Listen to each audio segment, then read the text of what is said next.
Welcome to Spectrum News at 4. I am Rita Inung coming to you live from Uyo. Let's take a look at the headlines.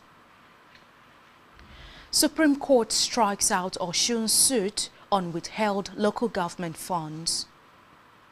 16 Rivers lawmakers, Speaker defects from PDP to APC. Plus, Putin says Russia ready to supply uninterrupted fuel to India despite objection from Trump. Stay tuned for details of these stories and more will be brought to you in a moment.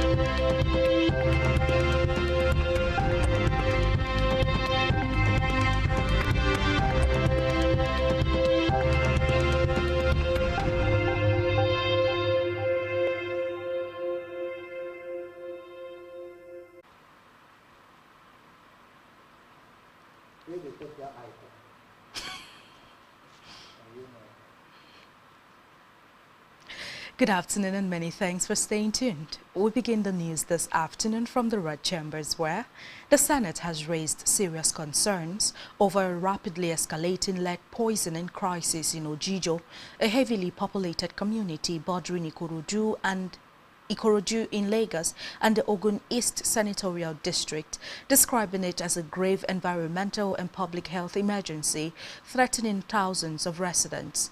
The alarm followed a motion of urgent national importance jointly sponsored by the Senators Withheld Abiru, representing Lagos East, and Benga Daniel, representing Ogun East. The lawmakers cited verified scientific investigations linking extreme lead contamination in the area to a cluster of used lead-acid battery recycling factories that had operated for years with minimal oversight. According to the motion, residents have been grappling with severe health complications, including persistent headaches, abdominal pain, memory loss, seizures, cognitive decline, and developmental delays in children, classic symptoms of long-term lead exposure. And in the meantime, the Senate has demanded a detailed explanation from the Central Bank of Nigeria, CBN, over the alleged non-remittance of 1.44 trillion naira in operating surplus, as the Apex Bank reported that the Nigerian economy has entered its most stable phase in more than 10 years.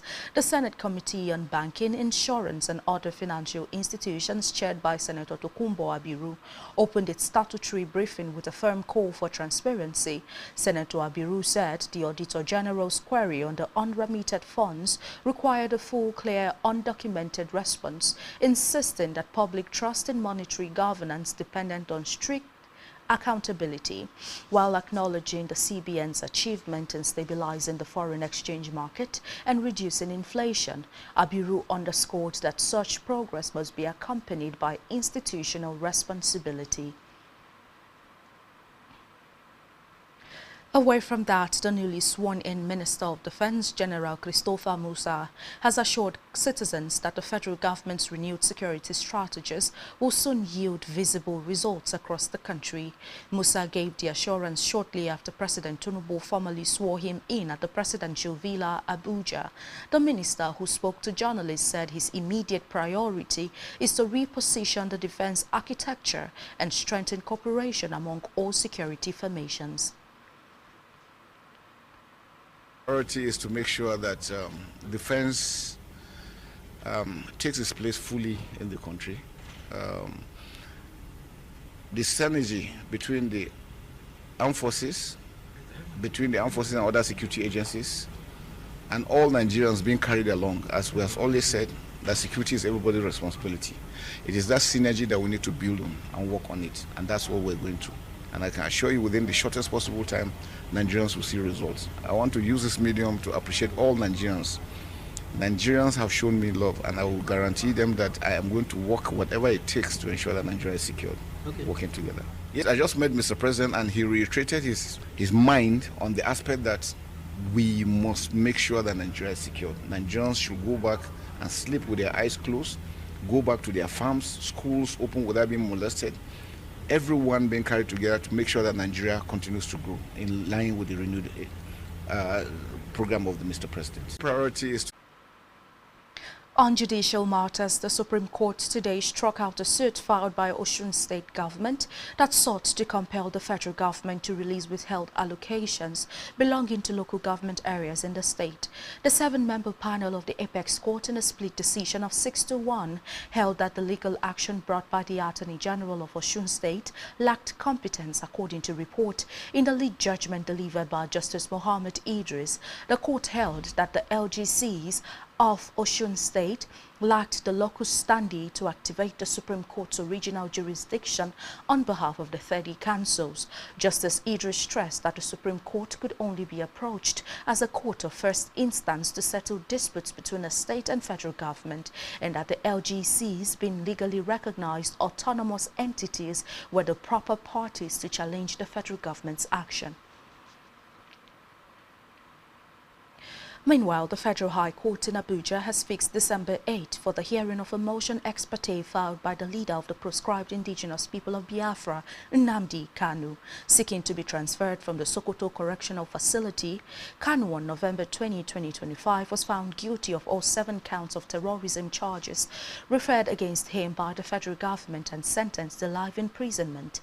Following his sentence, Kanu was taken to Sokoto Correctional Facility after the court expressed concern for his safety, noting that the Kuje Correctional Facility might not be suitable for him due to previous prison breaks recorded there. At the proceedings, the trial judge, Justice James Omotosho, fixed the date for the hearing after declining to give audience to Kanu's younger brother, Emmanuel Kanu, who announced his appearance for the IPOB leader despite not being a lawyer. But Justice Omotosho told him that such an application could not be moved by him. In a separate development, 16 members of the Rivers State House of Assembly, led by Speaker Martin Amawule, have defected from the People's Democratic Party to the All Progressives Congress. Amawule announced the lawmakers' decision during plenary today, citing what he described as a clear division within the PDP as the reason for their defection. He told lawmakers he had formally notified his ward chairman of his exit from the PDP, adding that he had already joined the APC.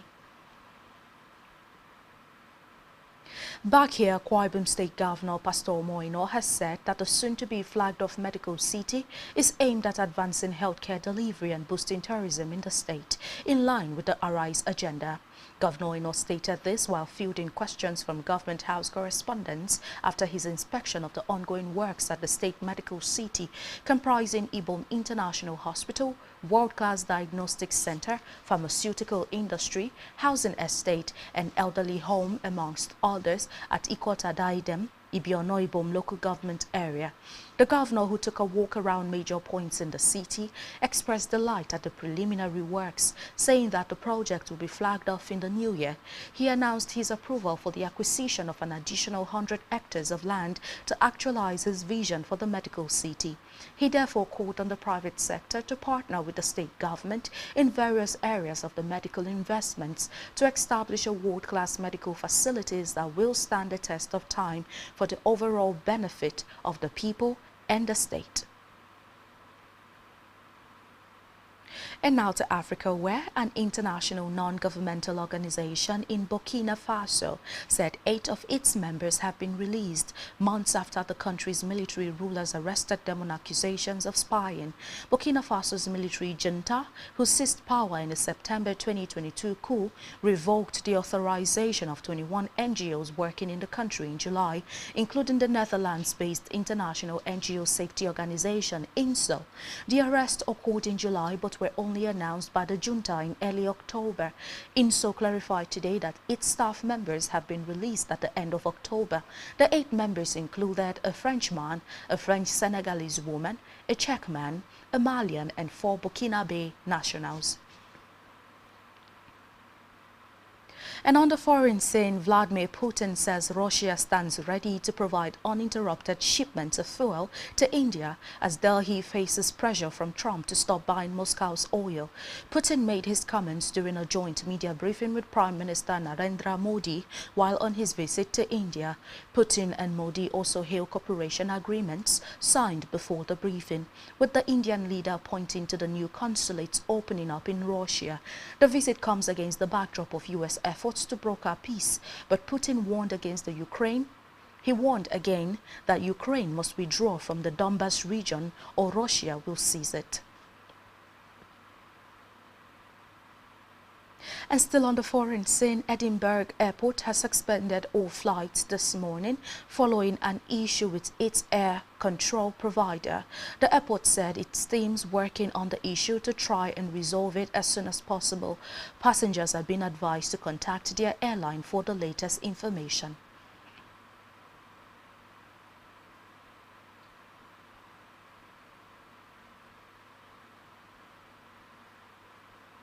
And still to come in the news. CAF hails Trust Akon on Super Eagles retirement. Stay tuned for detail of this story and more stories to come in a moment.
Many thanks for staying tuned and welcome back to Spectrum News within the hour. Continuing now from the business scene, where the Minister of State for Petroleum Resources, Gas, Ekperikpe Ekpo, has announced that the federal government has taken a decisive step to revitalize the gas industry and stabilize power generation, as President Tinubu authorized the settlement of 185 billion naira in long-standing debts owed to natural gas producers. In a statement by his spokesman Louis Iba, Ekpo said that the move was endorsed by the National Economic Council, headed by Vice President Kashim Shettima, saying it marked one of the most significant interventions in Nigeria's energy sector in the recent years. The statement noted that the 185 billion naira legacy debts, long-standing government obligations to gas producers for past supplies, have strained cash flow and hindered operations, discouraged further exploration and production, reducing gas supply for power generation, thereby worsening Nigeria's power shortages and unreliable electricity supply. The minister said cleaning the arrears will deliver wide-ranging benefits, beginning with restoring investor confidence in the sector. And still in business, the federal government has asserted that Nigeria possesses the requisite capacity to drive economic transformation across all sectors, leveraging innovation, robust private sector partnerships and strategic regional integration. The declaration followed the successful conclusion of the 2025 Nigeria International Trade Fair in Lagos, which the government described as a powerful demonstration of the nation's rising industrial strength and ambition. The permanent secretary of the Federal Ministry of Industry, Trade and Investment, Ambassador Nura Rimi, who was represented by Director of Special Duties Aminu Dogodaji, affirmed that the country's economic vigor at the closing ceremony. Rimi declared that the fair showcased country's capacity to drive economic transformation through innovation, private sector partnership and regional integration. In health, the Lagos state government has announced the commencement of the second round of polio vaccination for children as a part of the polio outbreak response campaign. The initiative is led by the Lagos State Primary Healthcare Board in partnership with the National Primary Healthcare Development Agency, the World Health Organization, UNICEF and other development partners. According to the agency, during the 4-day exercise, vaccination officers will be deployed across all 20 local government areas and all 37 local government council development areas in the state. It said the target population remains children aged 0 to 59 months, irrespective of their previous immunization status. And now to sports, where the Confederation of African Football (CAF) has celebrated William Troost Ekong following the defender's retirement from international football. Troost Ekong took to his social media to announce his retirement from Super Eagles duty. The 32-year-old served Nigeria for 10 years, making 83 appearances for the 3-time African champions. The centre-back was the player of the tournament at the 2023 African Cup of Nations. He was named in the team of the competition.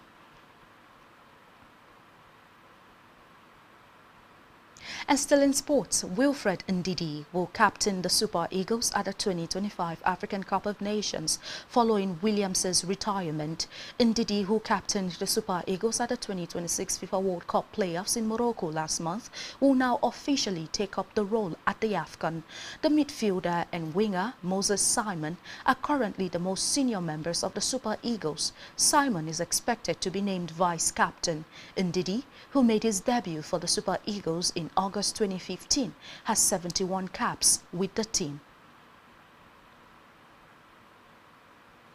On our entertainment news, Nigerian music legend Innocent Tubaba Idibia has raised alarm over what he described as a dangerous campaign by some family members and associates to distort his image, sabotage his relationships and portray him as mentally unstable. In a video released online, the veteran singer said he could no longer remain silent as the situation had escalated beyond normal family differences. Tubaba alleged that the same pattern of indifference that affected his marriage to Annie Idibia was now being directed at his partner Natasha, who he said is receiving death threats. He expressed frustration that the people claiming to be helping him were instead putting him and Natasha in danger.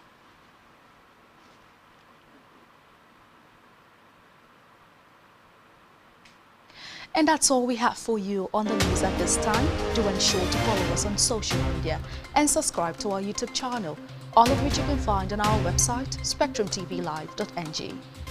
You have been watching Spectrum News at 4. I am Rita E. Enjoy the rest of your day.